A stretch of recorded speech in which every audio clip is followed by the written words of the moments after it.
বাংলার এক অপূর্ব সুন্দর গ্রাম, নাম তার নলপুর। সবুজে ঘেরা এই গ্রামে বাস করত অসংখ্য সাধারণ মানুষ, যারা শান্তিতে জীবন কাটাতে চাইত। দিনের বেলা সবাই মাঠে কাজ করত, আর সন্ধ্যায় পরিবার নিয়ে হাসিখুশি সময় কাটাত।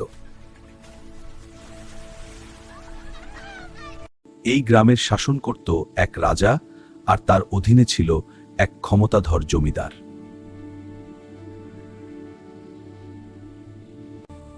কিন্তু সেই জমিদার ছিল অত্যন্ত লোভী, নিষ্ঠুর আর অন্যায়কারী।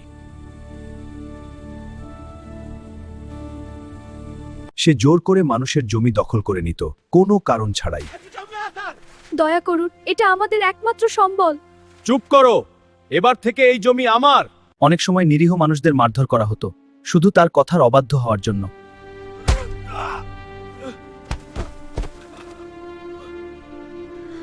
দোকান থেকে জোর করে খাবার নিয়ে যেত, 1 টাকাও না দিয়ে। সরে যাও, এগুলো আমার। গ্রামের মানুষ ভয়ে মুখ খুলতে পারত না। তারা আশায় রাজার কাছে বিচার চাইতে যেত।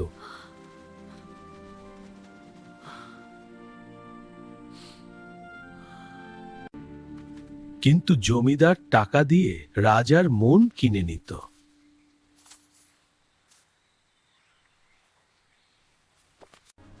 ফলে বিচার যেত অন্যায়ের পক্ষে। আমার রায় এই যে সম্পত্তি তার প্রাপ্য নয়। কিন্তু মহারাজ, এটা অন্যায়। রায় চূড়ান্ত। যারা প্রতিবাদ করত তাদের জীবন দুর্বিষহ করে তোলা হতো। আমরা কিছু করি নাই। অনেকে বাধ্য হয়ে গ্রাম ছেড়ে চলে যেত। আকাশ যেন সব অন্যায় দেখছিল।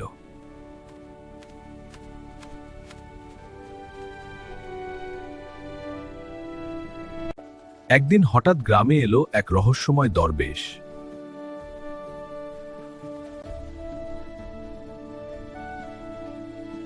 তার উপস্থিতিতে চারপাশে এক অদ্ভুত নীরবতা নেমে এলো।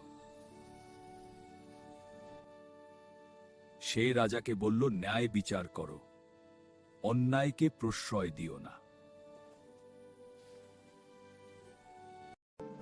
রাজা দ্বিধায় পড়ল, কিন্তু কিছুই পরিবর্তন করল না।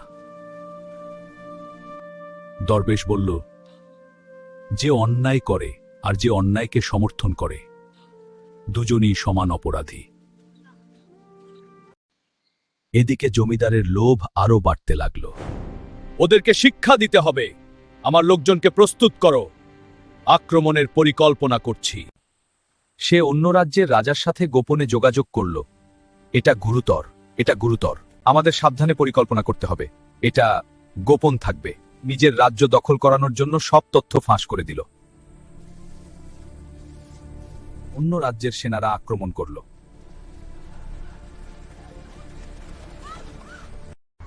রাজা শেষ চেষ্টা করল প্রতিরোধের, কিন্তু জমিদার উল্টো তার বিরুদ্ধে দাঁড়ালো। শেষ পর্যন্ত সে পরাজিত হল।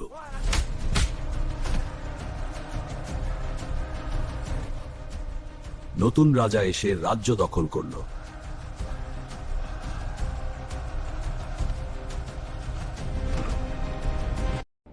জমিদার ভাবল, এবার সে জিতে গেছে। কিন্তু নতুন রাজা তার দিকে তাকিয়ে বলল, যে নিজের রাজার সাথে বিশ্বাসঘাতকতা করতে পারে, সে আমার প্রতিও বিশ্বস্ত থাকবে না। এই কথা বলেই রাজা জমিদারকে বন্দী করলেন। না, আমি নির্দোষ। আগে মহারাজ, এখন তাকে নিয়ে যাও, এর ফল ভুগতে হবে। জমিদার তখন ভয়ে কাঁপতে লাগলো।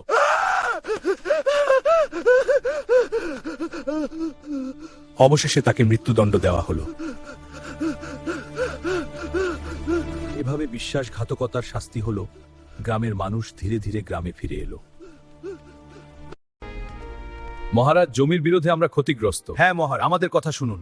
বলো, আমি শুনছি। আমাদের অধিকার ফিরিয়ে দিন, তোমাদের অধিকার রক্ষা করা হবে। ধন্যবাদ মহারাজ। হুজুর, জমির বিরোধের বিচার চাই। মহারাজ, এ জমি আমার পূর্বপুরুষের। আমি ন্যায় বিচার করব, প্রমাণ দেখাও। দলিল এনেছি হুজুর। আমারটিও মহারাজ। রায় দিলাম, জমি সমান ভাগ হবে। মহারাজ, জমিদার আমাদের জমি দখল করেছে। জমিদার যাদের জমি দখল করেছিল নতুন রাজা তা আসল মালিকদেরকে ফিরিয়ে দিল। ধন্যবাদ মহারাজ। আপনার বিচারে আমরা খুশি। কৃষকরা আবার হাসি মুখে কাজে ফিরল। নলপুর আবার ফিরে পেল তার শান্তি।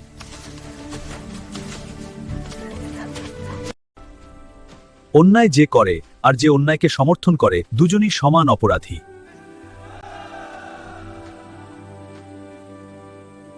আল্লাহ জুলুমকারীদের পছন্দ করেন না। জুলুমকারীদের ধ্বংস অনিবার্য।